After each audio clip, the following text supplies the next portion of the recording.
Juyen was on her way home when her car broke down unexpectedly. While on the phone with her fiancé, she waited for the crane to be rescued. At this moment, a man in black and a hat came over. He gently asked Juyen if she needed help. Juyen rejected him, saying that he had called the rescue car company. The man walked away disappointed, but did not start his car. Juyen panicked, she stared at the man's car in the dark, and then carefully turned on the headlights.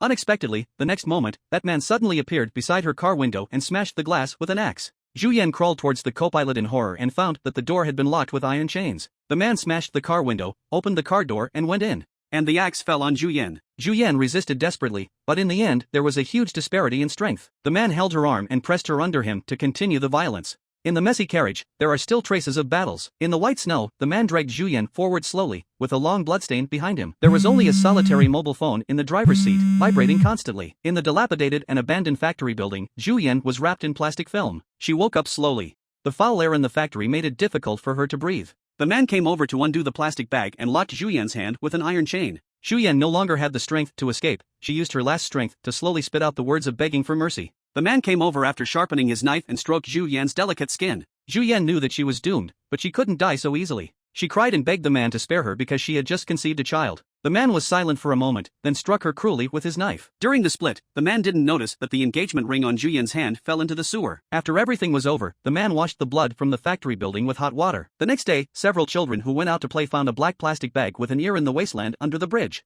At night, numerous policemen and crowds gathered under the bridge, searching for other parts of the victims. Juyen's father, a retired police officer, rushed to the scene in a hurry. Since his daughter couldn't get through on the phone, he felt bad in his heart. Juyen's fiancé, Kim Soo-hyun, also came quickly. He is a police officer of the National Day Bureau and has a good relationship with his father-in-law. The two anxiously awaited the results of the police search, secretly prayed that the victim must not be Juyen. Soon, the police found the victim's head in the river. It was Juyen. Looking at the body of the woman he loved, Kim Soo-hyun was in great pain. He could barely shed tears, and was powerless to shout. In the noisy environment, he only felt hopeless. The next day, Kim Soo-hyun and his father-in-law sat on a bench. The father-in-law sighed sadly that he had been a policeman for more than 30 years. But in the end he was unable to protect his favorite daughter. Kim Soo-hyun persuaded his father-in-law to take care of himself. Then clenching his fists, he made up his mind that he must let the murderer pay with blood. He took half a month's sick leave. The director felt sorry for Kim Soo-hyun and agreed. Then, Kim Soo-hyun found a colleague. The colleague understood Kim Soo-hyun's mood and took advantage of his position to give him a capsule. There is a GPS chip and a microphone in the capsule. Everything is ready. The next step is to find the trace of the murderer. The father-in-law gave Kim Soo-hyun a stack of documents, which were the murderers suspected by the police. There were 4 people in total. Kim Soo-hyun posted the photos of the 4 people on the wall and took turns to find them for verification. The first suspect was an otaku. In the middle of the night, Kim Soo-hyun slipped into the otaku's house. Otaku is masturbating to the Japanese porn movie. Kim Soo-hyun unplugged the wire, and the otaku was immediately dull. When he looked back, Kim Soo-hyun was standing behind him, holding the plug in his hand and slamming it into his face, and took advantage of the trend to wrap a thread around his neck until the otaku's strength was exhausted. Kim Soo-hyun tied the otaku to a chair and took out a photo of the crime scene for him to identify. The otaku shook his head in panic. It didn't seem he did it. Kim Soo-hyun turned his head to go out, and suddenly came back with a hammer, and slammed it down on the otaku's egg. The otaku was frightened and called the police. When the sheriff arrived, the otaku was already on the hospital bed and confessed all the crimes. Kim Soo-hyun quickly found the second suspect, the deliveryman. The deliveryman was inexplicably beaten by Kim Soo-hyun on the way to deliver the food. It's a pity that the deliveryman is not a murderer too. Kim Soo-hyun turned his attention to the third suspect, Jang Jin-chul. He didn't know at the moment that this person was the murderer of Juyen, and Jang Jin-chul has already set his sights on the next hunting target. At night, a woman stood at a bus stop, waiting for the last bus. Jang Jin-chul drove the school bus and parked beside the woman, lowered the window and spoke to the woman. When the woman saw it was a school bus, she let down her guard. She said she wanted to go home, but couldn't wait for the bus. Jang Jin-chul warmly invited the woman to get on the bus. The woman was reluctant to take a stranger's car, but the bus still didn't come, so the woman had to get on the car. The car ran smoothly on the road. Jang Jin-chul changed his enthusiasm just now, and his face was cold. Women dare not speak. Jang Jin-chul parked his car on the side of the road. He took out a steel pipe from the back seat, and he angrily asked the woman why she put on a stinky face. Then in the woman's terrified voice, Jang Jin-chul knocked her unconscious with a steel pipe. According to the previous rules, he cleaned the woman in the factory, then go back to the bedroom and play the guitar casually. On the other side, Kim Soo-hyun finds Jang Jin-chul's hometown. Jang Jin-chul's mom thought that Kim Soo-hyun was from the insurance company, so he followed Kim Soo-hyun's request. Take out Jang Jin-chul's information from childhood to adulthood. But Kim Soo-hyun has been to the address written on it, but he can't find Jang Jin-chul. Jang's mother called her grandson Sangwon. He is Jang Jin-chul's son. Sangwon played football and told Kim Soo-hyun of his father's residence. Kim Soo-hyun quickly came to Jang Jin-chul's bedroom. Of note in the bedroom is a set of locked cabinets. Kim Soo-hyun violently broke the lock. The woman's underwear was found in a row of drawers. Suddenly, he saw a secret door behind him. When the secret door is opened, it is the factory. Kim Soo-hyun found Ju-yen's ring at the drain of the factory building. For a moment, he couldn't help himself emotionally. Jang Jin-chul didn't know that his place was discovered. His attention at the moment was all on a female student in the school bus. In order to better hunt women, he became a school bus driver in a girls' school. The female student was drowsy in the car, and the other students had already got off. Jang Jin-chul knew this was the best chance. He tied the schoolgirl to a shed by the roadside. It was dark and there was no one around. Jang Jin-chul is ready to appreciate his prey. At the critical moment, Jang Jin-chul stopped. It seems that someone is coming. He dropped the female student, held the side beside him, and stood up cautiously to inspect. It was Kim Soo-hyun who came. He turned on the light and looked at Jang Jin-chul with hatred in his eyes. Jang Jin-chul thought he was found by the police. He quickly ran towards Kim Soo-hyun with a sickle scythe in his hand. Kim Soo-hyun grabbed his arm, grabbed the scythe with his backhand, and hooked his neck. Jang Jin-chul resisted desperately, but he was no match for Kim Soo-hyun at all. Kim Soo-hyun pulled the plastic film, covered Jang Jin-chul's mouth and nose, and knocked him down to the ground. Then grabbed his head and hit the stone hard. Kim Soo-hyun can't wait to kill the man in front of him immediately. But he hesitated. He didn't want to let Jang Jin-chul die so easily. He wanted to let Jang Jin-chul live rather than die. While Jang Jin-chul was in a coma, Kim Soo-hyun fed him capsules and left some money. Jang Jin-chul woke up again, and Kim Soo-hyun had disappeared. He thought he had encountered a perverted violent maniac. After cursing fiercely, he came to the road and waited for a car. But it was early in the morning, and there were few vehicles. After a long time, a taxi stopped in front of Jang Jin-chul. Jang Jin-chul felt very strange as soon as he got in the car. The two people in the car both looked fierce and stared at him. Jang Jin-chul killed countless people. How could he be afraid of these two people? Thinking of the humiliation just now, he was so angry. He turned his head and looked sharply at the driver. Then he quickly used the knife to kill the driver before the two started, and then stabbed the passenger in the back seat fiercely. A few hours later, Jang Jin-chul stopped the car. He washed his face with water and put on the clothes he found in the taxi. He was seriously injured and needed bandages. In order not to be discovered by the police, he had to go to a small clinic in the town for an examination. After the wound was treated, he revealed his true form and sneaked into the pharmacy to wait for the nurse to come. He locked the door and ordered the clinic nurse to undress. The nurse was very scared and did not dare to disobey Jang Jin-chul. She did as she wept. Halfway through, Kim Soo-hyun followed the GPS location to find the clinic. He rudely hit Jang Jin-chul with a fire extinguisher. Jang Jin-chul looked back and saw the familiar face and trembled with fright. Before he could think about why he was found, he was knocked to the ground by Kim Soo-hyun. Kim Soo-hyun clamped his back with his legs and punched him in the head. After that, he took off his shoes, stabbed in with an awl to stir, violently broke his hamstring, and let him go.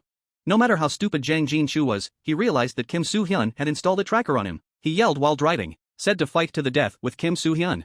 Kim Soo-hyun listened to the voice coming from the earphone and continued to dormant. Jang Jin-chul will naturally not sit still. He finds his former friend, Xiaotsui, prepared to join forces with him against Kim Soo-hyun. Xiaotsui and Jang Jin-chul are the same kind of people. He hunted passers-by and fed them to pets. After Jang Jin-chul had a full meal again, he talked to Xiaotsui about what happened recently. Xiaotsui couldn't help laughing. He couldn't believe that Jang Jin-chul, who always called himself a hunter, he actually had a day when he was toyed with by others. And obviously, that person is about to destroy Jang Jin-chul's nerves. Jang Jin-chul judged that Kim Soo-hyun must have something to do with a woman in his prey, so he was so stalker that he caught him and released him. But who would that woman be? Jang Jin-chul recalled the previous humiliation and vaguely felt the excitement hidden in his blood. He actually started to enjoy this hunting game, and even looked forward to the next thing. In the hallway of the room, Xiaotsui pulled a prey into the kitchen. Kim Soo-hyun sneaked close to the house, picked the door lock and penetrated into it. He went straight to the kitchen, snatched Xiaotsui's knife, and nailed his palm to the table. Then he fixed his neck with a rope, and Xiaotsui immediately lost his ability to fight. Jang Jin-chul slowly went downstairs with a shotgun and shot at Kim Soo-hyun. Kim Soo-hyun rolled over to dodge the bullet and climbed up the wall to the second floor. He found a thorn stick and a box of claw nails in the room. He quietly hid at the entrance of the stairs and waited for Jang Jin-chul to go upstairs. But it was Xiaotsui who came up first. After quickly eliminating Xiaotsui, he threw the nails on the ground.